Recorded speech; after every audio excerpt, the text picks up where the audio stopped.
Hello students, मैं हूं पूनम गिदवानी और हम कर रहे हैं होम साइंस का 19th चैप्टर मेरा परिवार और मैं। पिछले वीडियो में हमने बात की थी परिवार जीवन चक्र की, उसकी अवस्थाओं की, और हमने बात की थी एकल परिवार और संयुक्त परिवार की।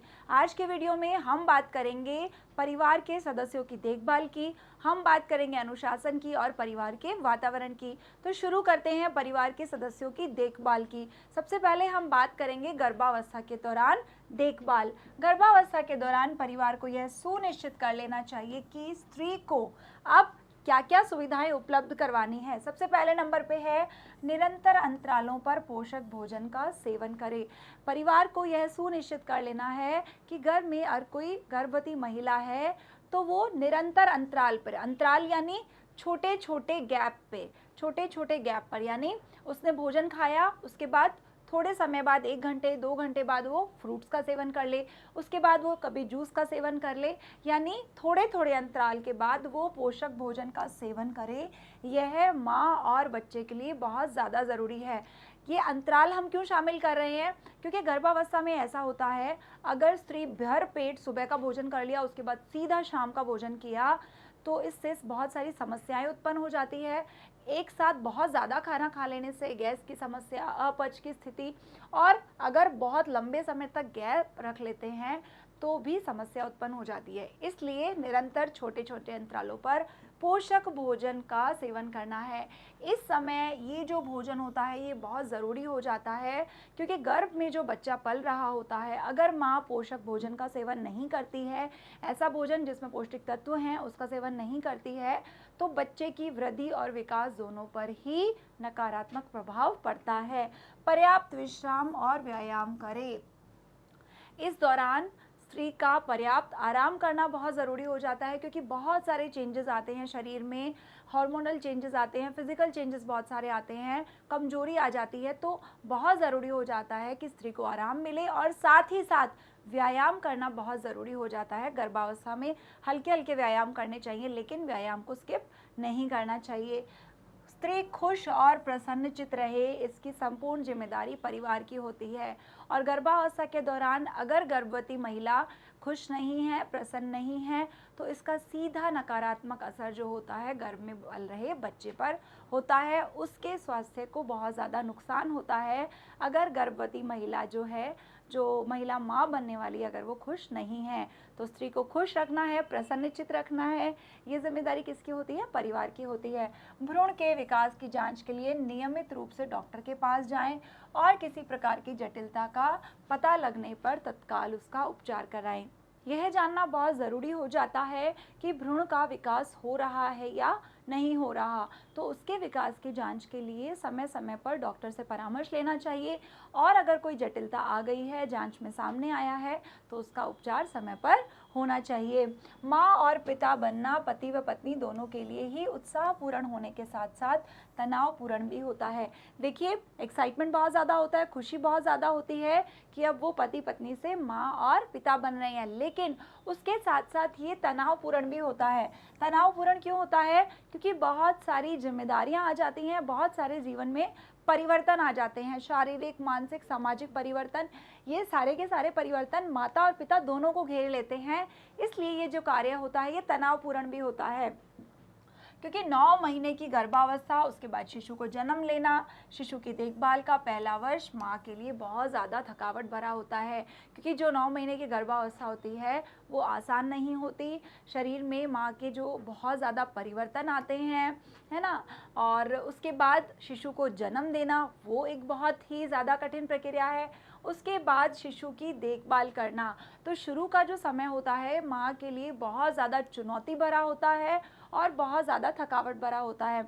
जैसे ही माँ के सोने का टाइम होता है, शिशु के उठने का टाइम हो जाता है, माँ को पर्याप्त आराम नहीं मिल पाता। और अगर माँ संयुक्त परिवार में रह रही है तो कभी बच्चे को किसी ने संभाल लिया, तो थोड़ी देर माँ ने विश्राम कर लिया, और अगर माँ एकल परिवार में रह रही है तो वहाँ बच्चे की देखभाल, बच्चे को संभालना, सब कुछ एक माँ के ऊपर आ जाता है, तो वहाँ स्थिति और ज़्यादा चुनौतीपूर्ण हो जाती है। तो एक नवजात शिशु अपनी देखरेख तथा सुरक्षा के लिए पूरी तरह से माता पिता पर निर्भर करता है। शिशु अपना कोई कार्य खुद नहीं कर सकता, चाहे उसकी नैपी बदलना है, चाहे उसका दूध पिलाना है या उसको समय पर सुलाना है, सारे के सारे कार्य किस पर निर्भर करते हैं? माता पिता पर। शिशु की देखरेख में महत्वपूर्ण कार्य है शिशु को आहार देना, प्यार करना, कपड़े पहनाना, नहलाना, हर क्रिया के लिए वो अपने माता पिता पर निर्भर करता है। तो एकल परिवार में ये समस्या और ज़्यादा बढ़ जाती है, जहाँ सारे के सारे कार्य केवल किसे करने पड़ते हैं? माता और पिता को।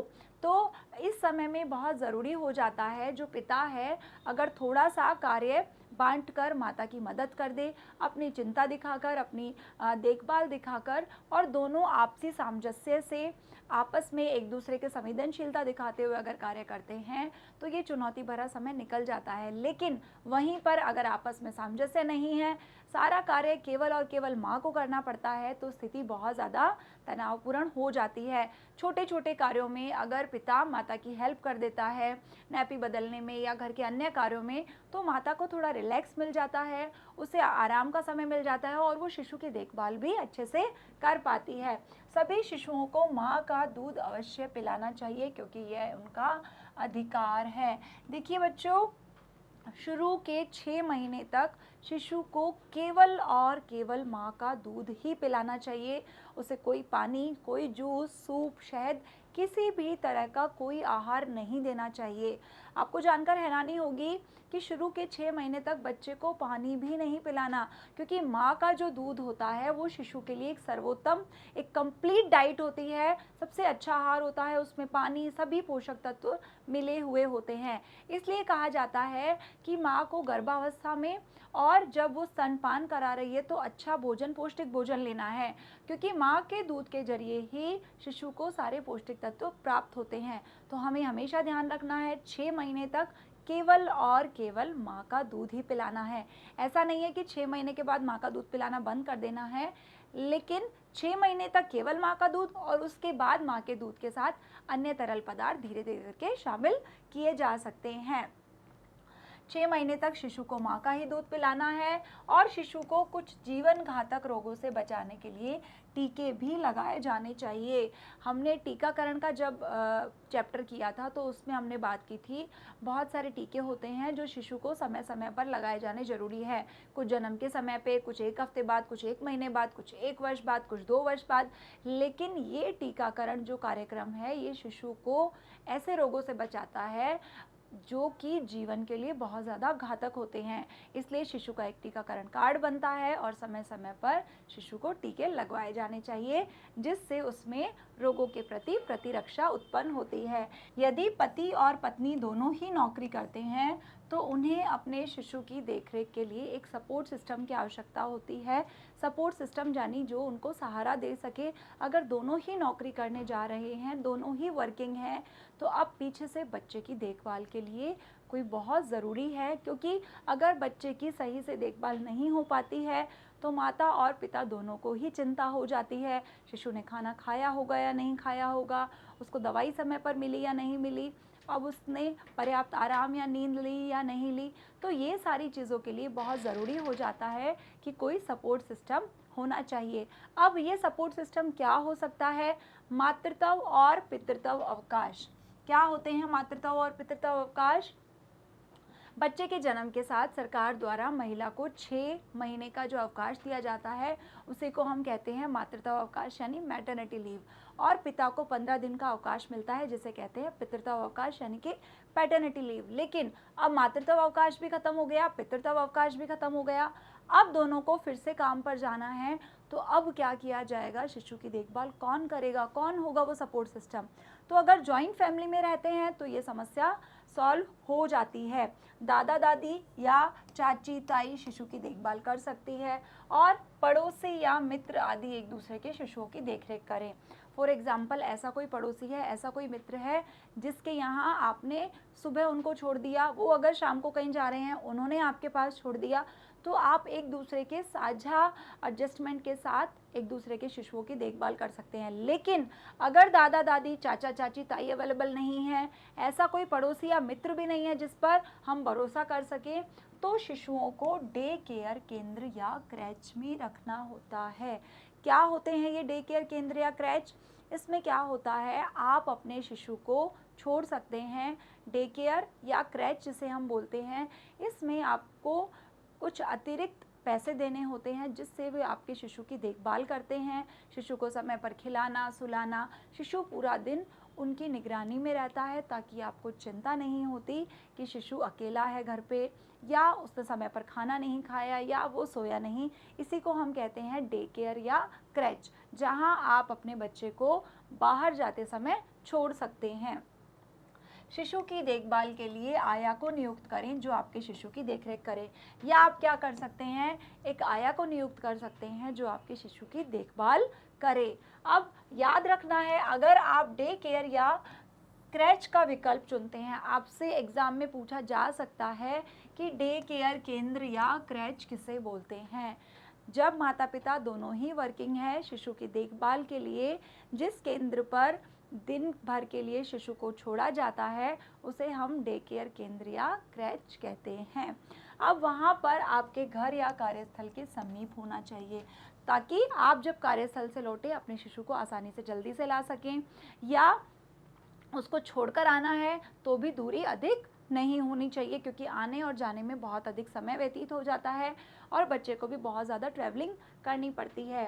साफ सुथरे सुसंवादित स्थल पर होना चाहिए। क्या होता है सुसंवादित स्थल? यानी घुटन भरा नहीं होना चाहिए, वेल वेंटिलेटेड होना चाहिए, हवादार होना चाहिए और साफ़ सुथरा होना चाहिए, क्योंकि छोटा जो बच्चा होता है उसकी इम्यूनिटी पावर वीक होती है। तो अगर वो डे केयर या क्रैच जो है वो सेंटर अगर हाइजीन नहीं मेंटेन कर रहा, साफ़ सुथरा नहीं है, तो शिशु को संक्रमण का खतरा बढ़ जाता है और शिशु बीमार हो जाता है। योग्य और सक्षम व्यक्तियों द्वारा संचालित होना चाहिए। वहाँ पर जो लोग आपके बच्चे की देखभाल कर रहे हैं वो योग्य होने चाहिए, सक्षम होने चाहिए, तभी आप डे केयर और क्रैच पर अपने बच्चे को छोड़ सकते हैं। यदि आप किसी को आया के रूप में नियुक्त करते हैं तो आपको उसकी पहचान सत्यापित करानी चाहिए। सत्यापित कराने का मतलब है उसका वेरिफिकेशन होना चाहिए कि कहीं वो कोई फ्रॉड तो नहीं है, क्या वो आपके बच्चे को कोई नुकसान तो नहीं पहुंचाएंगे या आपका बच्चा लेकर कहीं चले गए। तो ये सारी चीज़ों की आपको जांच पड़ताल कर लेनी चाहिए।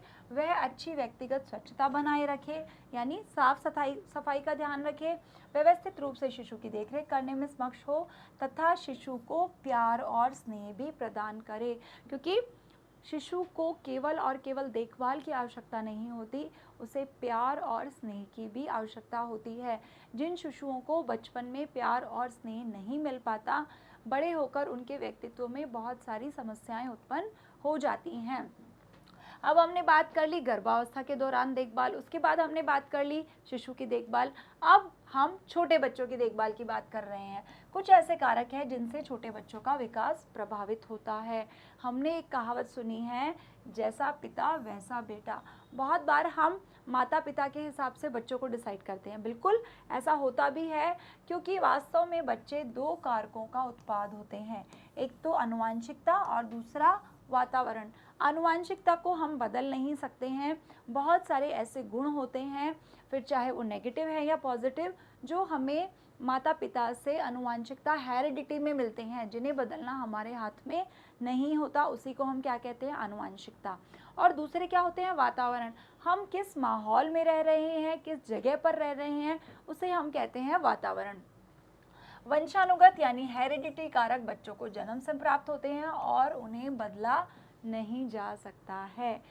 बहरहाल वातावरण जिसमें बच्चे बड़े होते हैं वो उनके माता पिता और अन्य निकट संबंधियों से प्राप्त होता है।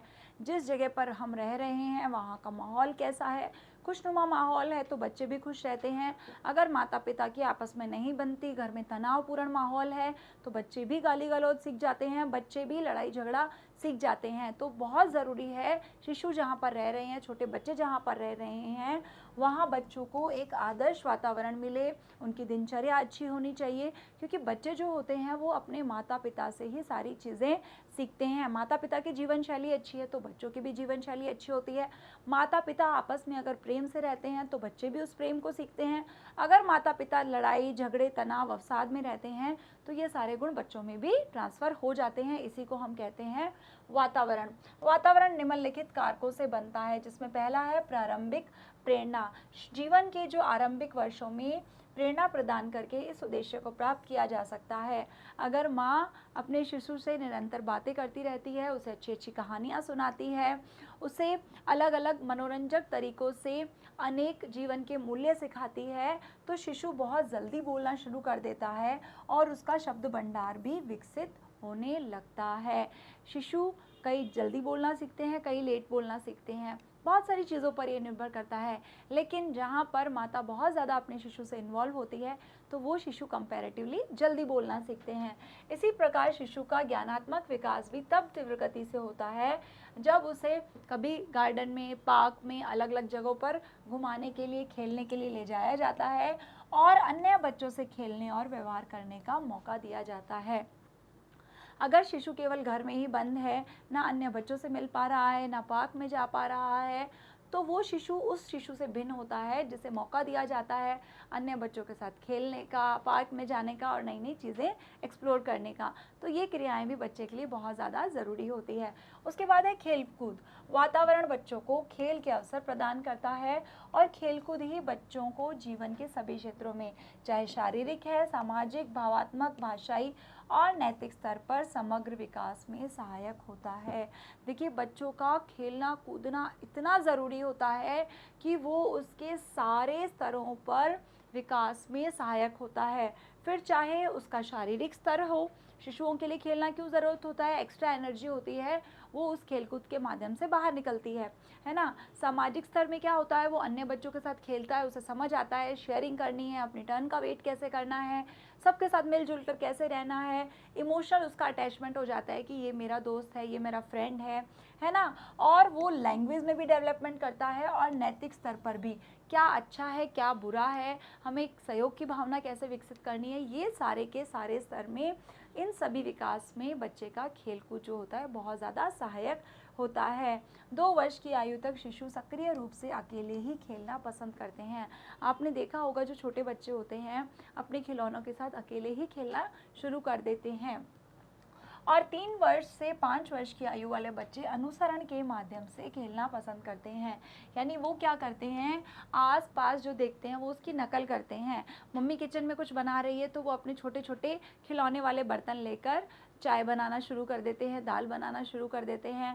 वो किसी को घर में सदस्य को देख रहे हैं फ़ोन पे बात करते हुए, तो वो भी अपना नकली फ़ोन लेकर फ़ोन पे बात करना शुरू कर देते हैं। तो ये जो बच्चे होते हैं, ये सारे काम अनुसरण यानी कि नकल के माध्यम से, कॉपी करने के माध्यम से करते हैं। इस प्रकार के खेल में बच्चे वयस्कों की भूमिका की नकल करते हैं और अपनी स्वयं की बनाई कहानियों के माध्यम से वो खेलने लगते हैं।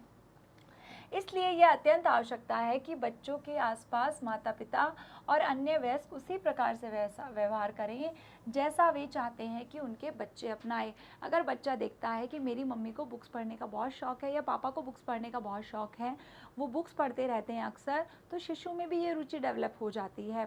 तो जो बच्चे आसपास वातावरण देखते हैं उनमें उसी तरह की हॉबीज़ डेवलप होती हैं। अगर मम्मी पापा जिम जाते हैं, घर में एक्सरसाइज करते हैं, व्यायाम करते हैं, तो बच्चे भी वही चीज़ें सीख जाते हैं। तो इसलिए जैसा माता पिता चाहते हैं मेरा बच्चा बने, तो उन्हें वैसा वातावरण बच्चे को देना ज़रूरी होता है। कई बार आपने देखा होगा कि बच्चे अपने माता पिता की नकल करते हुए घर घर खेलते हैं। वो क्या करते हैं, अपने छोटे छोटे खिलौने लेकर शुरू हो जाते हैं, आज मेड आई है या नहीं आई, अब मुझे घर की सफाई करनी है, अब मुझे कपड़े धोने हैं। ये छोटी छोटी चीज़ें वो करना शुरू कर देते हैं माता पिता की नकल करते हुए। कुछ बड़े बच्चे जो होते हैं वो बोर्ड गेम खेलते हैं, बोर्ड गेम जैसा कि लूडो हो गया, सांप सीढ़ी हो गई, जितने भी गेम बोर्ड्स पर खेले जाते हैं, कंप्यूटर गेम और बाहर के खेल खेलना आरंभ कर देते हैं। इस प्रकार के खेल उनमें न केवल शारीरिक, भावात्मक तथा सामाजिक सरोकार के प्रति जागरूकता उत्पन्न करते हैं, बल्कि उनमें प्रतिस्पर्धा यानी बच्चे को पता चलता है कि कंपटीशन क्या होता है, सहयोग, कोऑपरेशन क्या होता है, मेल जोल की भावना क्या होती है, किस तरह से चुनौतियाँ ली जाती हैं, टीम में रहकर कैसे काम किया जाता है और लीडरशिप कैसे की जाती है, नेतृत्व, ये सारे के सारे गुण किसमें सीखता है बच्चा, अगर बच्चा खेल खेलता है तो दूसरों के साथ ये सारे गुण वो सीखता है। बच्चों के खिलौने सुरक्षित, किफ़ायती, रोचक और आवश्यक होने चाहिए।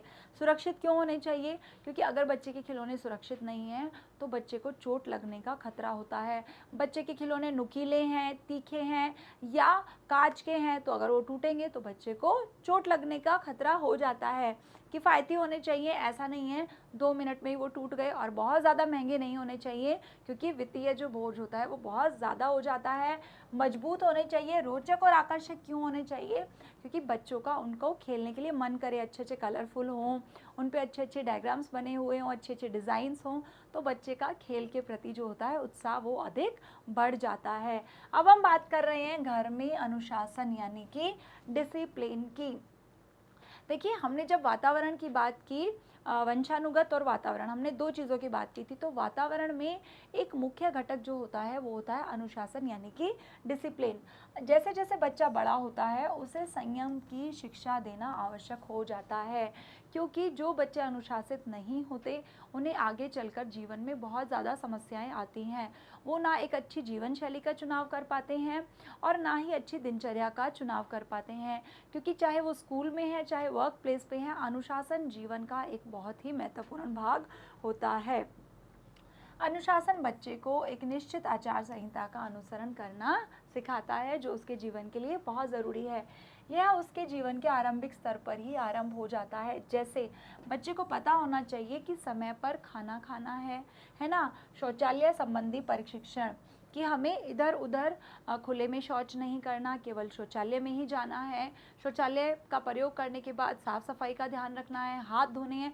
ये सारी चीज़ें अनुशासन से संबंधित होती है। अनुशासन बच्चे को यह सिखाने में सहायक होता है कि समाज में क्या चीज़ें स्वीकार्य है और क्या स्वीकार्य नहीं है। बच्चे को घर से ही पता चल जाता है कि समाज किन चीज़ों को स्वीकार नहीं करता और किन चीज़ों को स्वीकार करता है। तो ये जो शिक्षा होती है उसे अपने घर से ही मिलती है। बच्चों में अच्छी आदतें डालने में माता पिता आदर्श भूमिका निभाते हैं। हर माता पिता पूरी कोशिश करते हैं कि मेरे बच्चे की जीवन शैली अच्छी हो, उसमें अच्छी आदतों का विकास हो। माता पिता सामान्यतः बच्चों को अनुशासित करने और उनसे सव्यवहार करते समय 3 पेरेंटिंग पद्धतियों में से किसी एक का चयन करते हैं। कौन सी है वो 3 पेरेंटिंग पद्धतियाँ? यहाँ हम अनुशासन की बात कर रहे हैं, तो जिसमें सबसे पहले नंबर पे आती है निरंकुश अनुशासन विधि। यहाँ पे क्या होता है, माता पिता के निर्देशों के अनुपालन के लिए प्रतिबंधों तथा दंड पर बल दिया जाता है।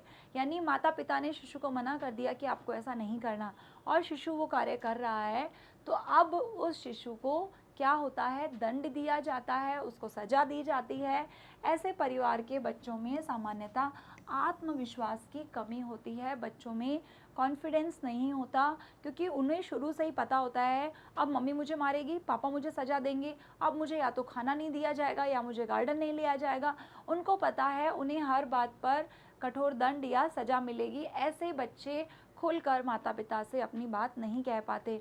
अगर उनसे कोई गलती हो गई है, चाहे उन्होंने जानबूझकर नहीं की, उनके एग्ज़ाम्स में कम मार्क्स आए हैं या उन्होंने होमवर्क कंप्लीट नहीं किया, तो वो किसी भी तरह की बात माता पिता से शेयर नहीं कर पाते हैं। इसको हम क्या कहते हैं, निरंकुश अनुशासन विधि। आपसे एग्ज़ाम में पूछा जा सकता है 3 पद्धतियों के बारे में, पेरेंटिंग की 3 पद्धतियाँ कौन सी हैं, अनुशासन की 3 विधियाँ कौन सी हैं, तो आप सबसे पहले नंबर पे लिखेंगे निरंकुश अनुशासन विधि। इस विधि में बच्चे आगे चलकर विद्रोही हो जाते हैं। उनका जो कम्युनिकेशन होता है वो भी अच्छा नहीं होता, क्योंकि उनमें हर बार डर की भावना होती है कि मम्मी ने मुझे मना किया था, गेस्ट आएंगे तो आपको ऐसा नहीं बोलना है, तो वो सोच समझ कर बात करते हैं। उन्हें हर चीज़ में डर लगा रहता है, कहीं मेरी शिकायत ना हो जाए, मैंने फ्रेंड्स को गाली दे दी तो पापा मुझे बहुत पीटेंगे। तो हर चीज़ में उनमें एक भय होता है, सजा का और दंड का। इसलिए ऐसे बच्चे जो होते हैं विद्रोही हो सकते हैं, उनमें सेल्फ कॉन्फिडेंस कम होता है और साथ ही साथ उनका जो संप्रेषण कौशल होता है वो भी खराब होता है, और वो किसी भी कार्य का आरंभ करने में बहुत ज़्यादा पीछे रहते हैं उस भय के कारण। दूसरे नंबर पे आती है लोकतांत्रिक अनुशासन विधि। इस विधि में क्या होता है, बच्चों को स्वतंत्र रूप से कार्य करने की अनुमति प्रदान की जाती है कि हाँ ठीक है, आप अपनी मर्जी से जो करना चाहें कर सकते हैं, हमारी तरफ से आपके ऊपर ज़्यादा प्रतिबंध नहीं है, लेकिन माता पिता क्या करते हैं, उस पर नियंत्रण भी रखते हैं कि आप अपनी मर्जी से कार्य कर रहे हैं, लेकिन उसमें माता पिता का पूरा कंट्रोल होता है और ये बच्चे अपने विचार अभिव्यक्त कर सकते हैं और अपने तर्क प्रस्तुत कर सकते हैं। जैसे उन्हें कहीं घूमने जाना है तो माता पिता को मनाते हैं, अपनी बात का तर्क प्रस्तुत करते हैं कि पापा मेरी ये इच्छा है, मम्मी मेरी ये इच्छा है, मैं ये करना चाहता हूँ। अब माता पिता अपने नियंत्रण के भीतर उनको कार्य करने की स्वतंत्रता प्रदान करते हैं। माता पिता स्नेहपूर्ण होते हैं और अपने बच्चों से खुले रहते हैं। ऐसे माहौल में जो बच्चे होते हैं वो कम डर का अनुभव करते हैं। उन्हें पता होता है अगर हमारी बात सही होगी तो मानी जाएगी और नहीं मानी जा रही तो इट मीन्स हमारी बात सही नहीं है, गलत है। ऐसे परिवेश के बच्चे सामाजिक दृष्टिकोण से सुव्यवस्थित होते हैं, जिम्मेदार होते हैं और आत्मविश्वास भी होते हैं। जब लोकतांत्रिक अनुशासन विधि को अपनाया जाता है तो बच्चों में कॉन्फिडेंस भी अच्छा होता है, उनका सोशल डेवलपमेंट भी अच्छा होता है और वो वेल मैनेज्ड होते हैं। जीवन में उन्हें पता होता है कि किस तरह से चुनौतियों का सामना करना है, तनाव से किस तरह से निपटना है और उनमें कॉन्फिडेंस बहुत अच्छा होता है। तीसरी जो विधि है अनुज्ञात्मक अनुशासन विधि। इसमें क्या होता है, माता पिता अपने बच्चों की एक्टिविटीज़ में बिल्कुल भी शामिल नहीं होते हैं। इसका भी परिणाम पहली विधि के जैसा होता है। इसमें बच्चों में आत्मविश्वास की बहुत ज़्यादा कमी होती है और उसमें जो सोशल स्किल्स होती हैं, सामाजिक कौशल होता है, उसका भी अभाव रहता है और वे आसानी से दूसरों के साथ मिक्सअप मिंगल नहीं हो पाते, घुल मिल नहीं पाते हैं। क्योंकि हर बच्चा अपने आप में अनोखा होता है, इसलिए इन्हें उसी रूप में स्वीकार करना चाहिए। हम क्या करते हैं, बच्चों का हर वक्त कंपैरिजन करते हैं, वो बच्चा तो ऐसे करता है, तुम तो ऐसे नहीं करते हो, उसके इतने नंबर आए हैं, तुम्हारे इतने नंबर नहीं आए, वो क्रिकेट बहुत अच्छा खेलता है, तुम तो बिल्कुल अच्छा नहीं खेलते हो।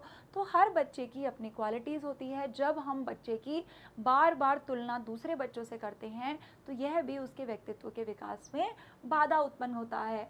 तो परिवार का यह दायित्व होता है, ये जिम्मेदारी होती है कि उनकी स्वाभाविक प्रतिभा और रुचियों को प्रोत्साहन दें।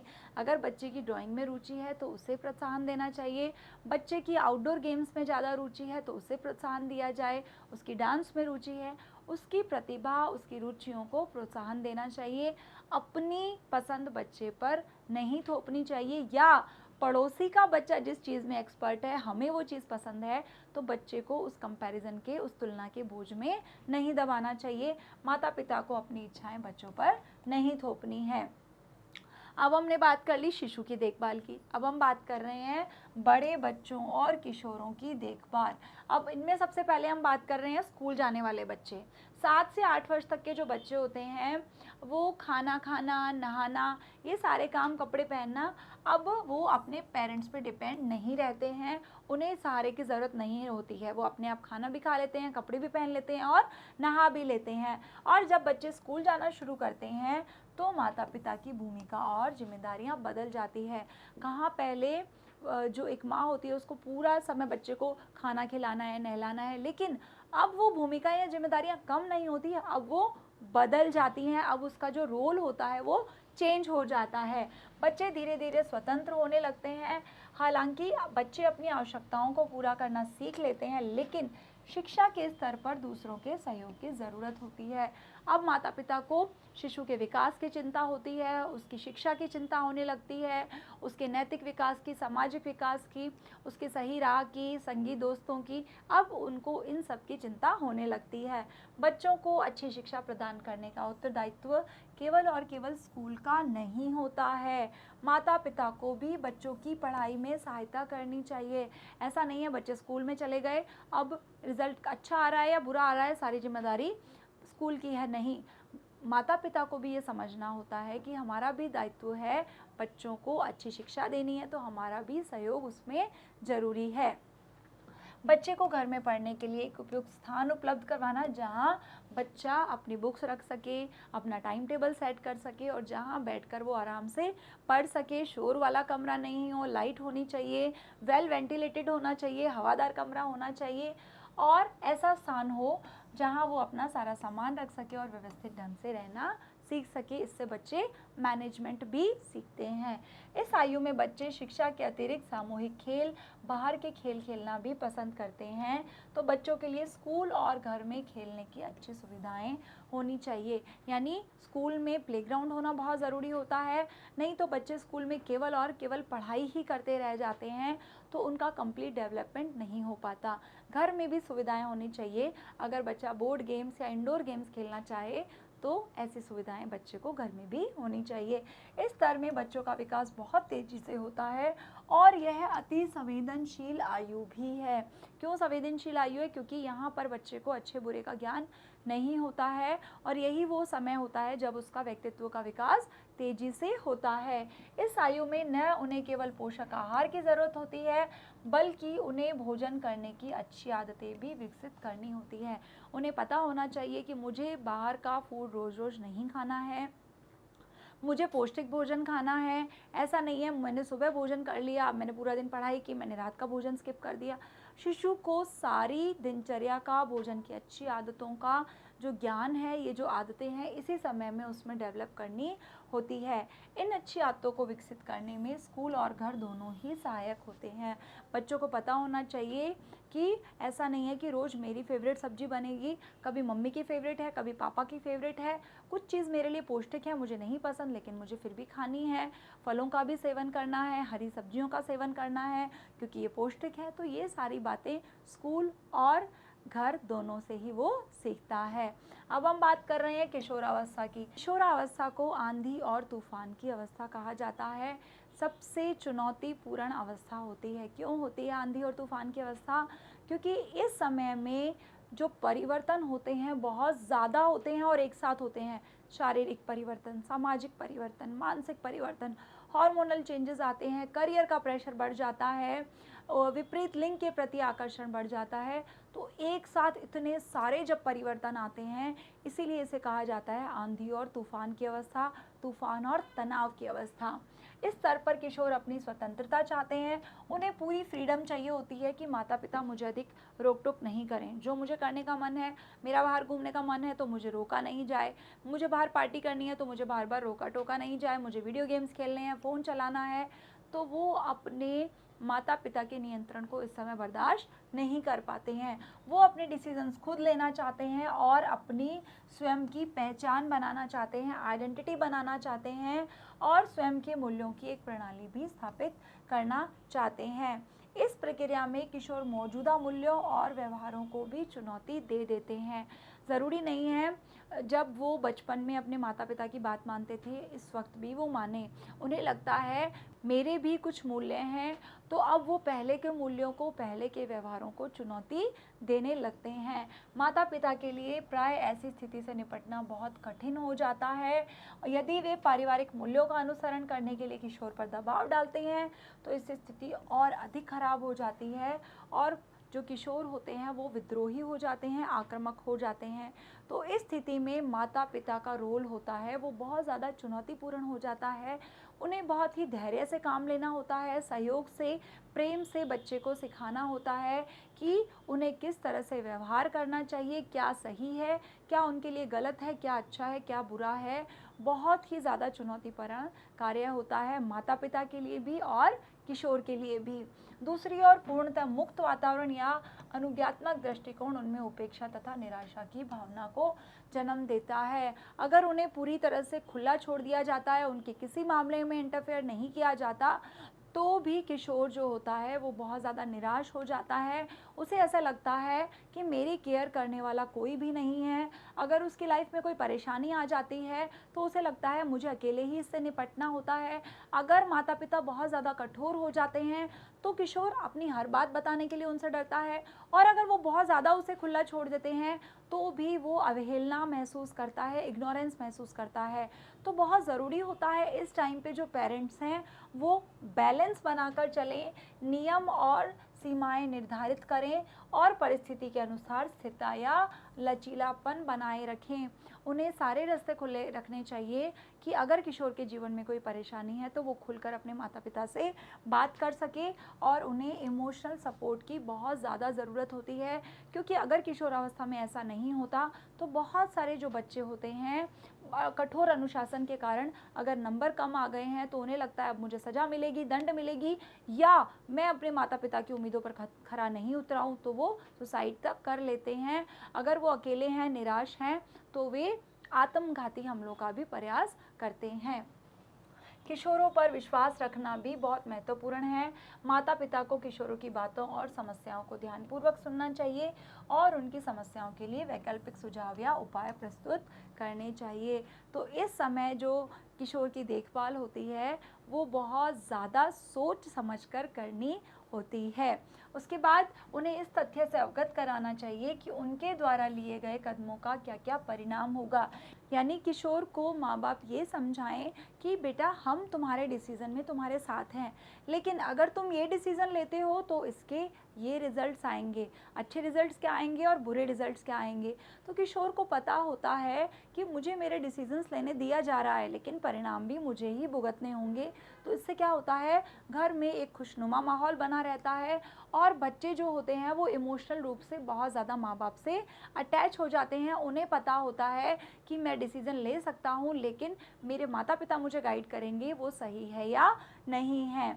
तो अधिक संवेदनशील विषयों पर आपसी सहमति से ही मान्य निर्णय लेने चाहिए। तो ये सारी बातें हमने कर ली किशोरावस्था की। और किशोरों में विश्वास दिखाकर जनरेशन गैप को कम किया जा सकता है। क्या होता है जनरेशन गैप? आपने अक्सर सुना होगा दादा दादी से या माता पिता से कहते हुए कि हमारे समय में तो हम ऐसा करते थे, हमारे समय में तो हमने कभी ऐसा किया ही नहीं, हम माता पिता की हर बात मानते थे, हम बड़ों की इज्जत करते थे, तुम तो ऐसा नहीं करते हो। इसी को हम कहते हैं जनरेशन गैप।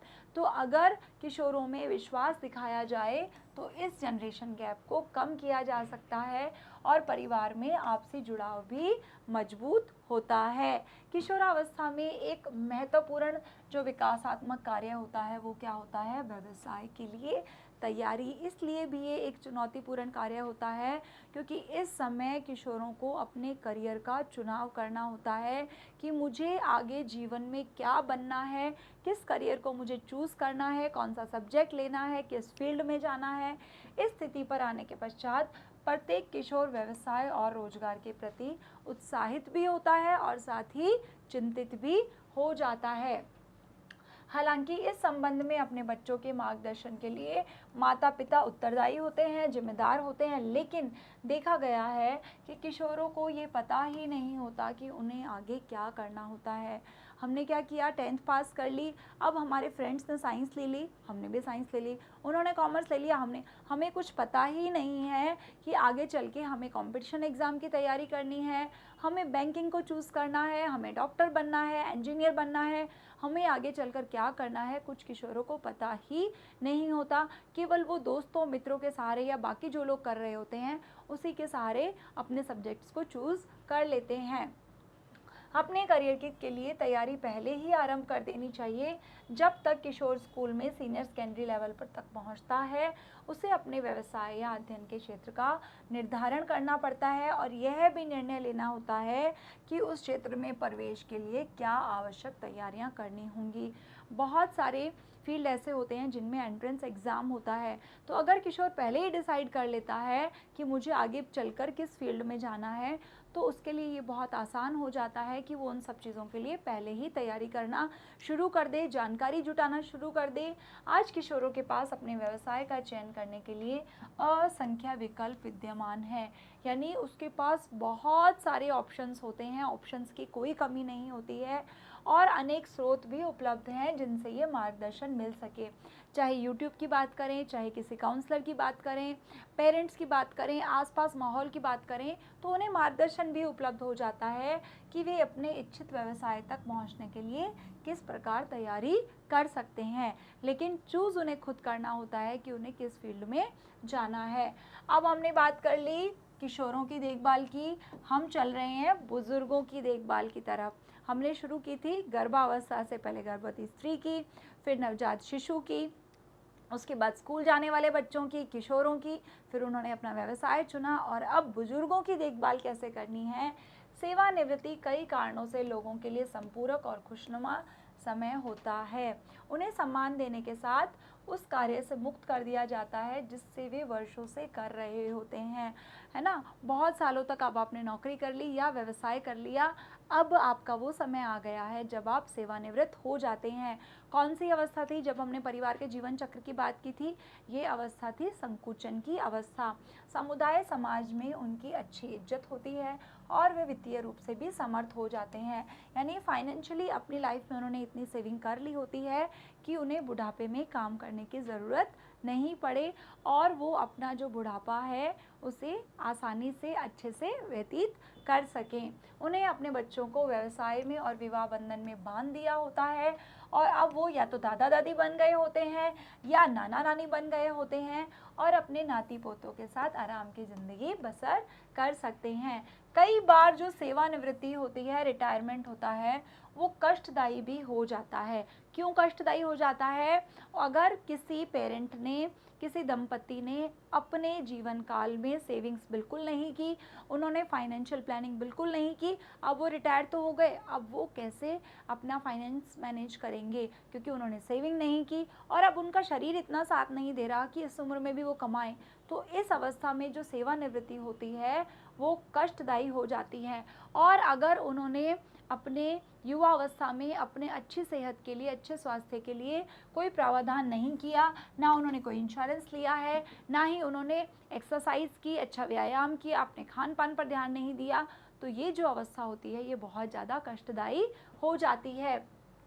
आपको क्या लगता है ऐसे व्यक्ति का क्या होगा जिसके पास रिटायरमेंट के समय, सेवानिवृत्ति के समय कोई भी सपोर्ट सिस्टम नहीं है, कोई वित्तीय व्यवस्था नहीं है, यानी ना ही उसके पास पैसे हैं, धन है और ना ही उसके पास अच्छे रिश्ते हैं, उसकी देखभाल करने वाला भी कोई नहीं है और उसके पास धन भी नहीं है। तो क्या होगा? जो सेवानिवृत्ति होती है वो बहुत ज़्यादा कष्टदायी हो जाती है, अनाथ आश्रम का सहारा लेना पड़ता है। इसलिए युवा अवस्था में ही प्लानिंग कर लेनी चाहिए कि हमारे पास संकुचन की अवस्था में, रिटायरमेंट की अवस्था में पर्याप्त मात्रा में धन भी होना चाहिए और हमारा सपोर्ट सिस्टम अच्छा होना चाहिए और हमारा स्वास्थ्य भी अच्छा होना चाहिए। देखिए, जो वृद्धावस्था होती है उसमें झुर्रियाँ आना एक सामान्य बात है, उसमें शरीर का कमज़ोर होना एक सामान्य बात है, रोग का आना। लेकिन अगर हम पहले से प्लानिंग करके रखें तो हमें इस समय पर हम सामाजिक रूप से, मानसिक रूप से तैयार हो जाते हैं कि हम इस अवस्था में प्रवेश कर रहे हैं। उम्र बढ़ने के साथ बुढ़ापा आना एक सामान्य प्रक्रिया है और यह हमारे शरीर को प्रभावित भी करता है, हमारी ऊर्जा में कमी आती है, हमारी क्षमता में कमी आती है। जिस ऊर्जा में हम युवावस्था में काम कर पाते हैं उस ऊर्जा से हम वृद्धावस्था में काम नहीं कर पाते हैं। इस आयु वर्ग के लोगों में झुर्रियाँ आना, शरीर में पीड़ा आना, ये बहुत ही सामान्य सी बातें होती हैं, लेकिन हमें मानसिक रूप से पहले से ही इसके लिए तैयार होना चाहिए। चुनौती ये होती है कि इस बढ़ती उम्र को सामान्य प्रक्रिया के रूप में लिया जाए। हम बहुत ज़्यादा परेशान नहीं हों कि झुर्रियाँ क्यों आ रही हैं, शरीर में पीड़ा क्यों आ रही है, ये रोग क्यों हो रहा है, अब मुझ में वो ऊर्जा नहीं रही, अब मुझ में वो क्षमता नहीं रही। ऐसा वृद्धावस्था में सबके साथ ही होता है। उन्हें सतर्कतापूर्वक अपना ध्यान रखना चाहिए, विशेष रूप से अपने आहार और व्यायाम को लेकर। अपने कार्य करने की गति को धीमा करना चाहिए, जिम्मेदारियों को अलग करना चाहिए और जीवन को सुगमता से लेते हुए आराम के साथ इन दिनों का आनंद लेना चाहिए। बहुत ज़्यादा तनाव नहीं लेना है, बहुत ज़्यादा किसी चीज़ को लेकर परेशान नहीं होना, मानसिक रूप से पहले से ही तैयार रहना चाहिए इस अवस्था के लिए। यदि कोई दिल से आपकी सहायता करना चाहता है तो हमें उसका धन्यवाद करना है, उसे सहायता करने का मौका देना है और उसको आशीर्वाद देना है। अपने कार्य से खुश होगा और पुनः सहायता करने के लिए प्रेरित होगा। अगर हम किसी व्यक्ति के साथ अच्छा व्यवहार नहीं करेंगे तो ना ही वो हमारी दोबारा सहायता करेगा और ना ही हमसे खुश होगा। तो वृद्धावस्था के लिए ये छोटी छोटी बातें बहुत ज़्यादा ज़रूरी हो जाती हैं। इस वीडियो में हमने बात कर ली अलग अलग उम्र में सदस्यों की देखभाल कैसे करनी है। अगली वीडियो में हम बात करेंगे पारिवारिक अंतर संबंधों की और साथ ही साथ हम बात करेंगे जीवन के मूल्यों की। तो मिलते हैं अगली वीडियो में, तब तक के लिए थैंक यू।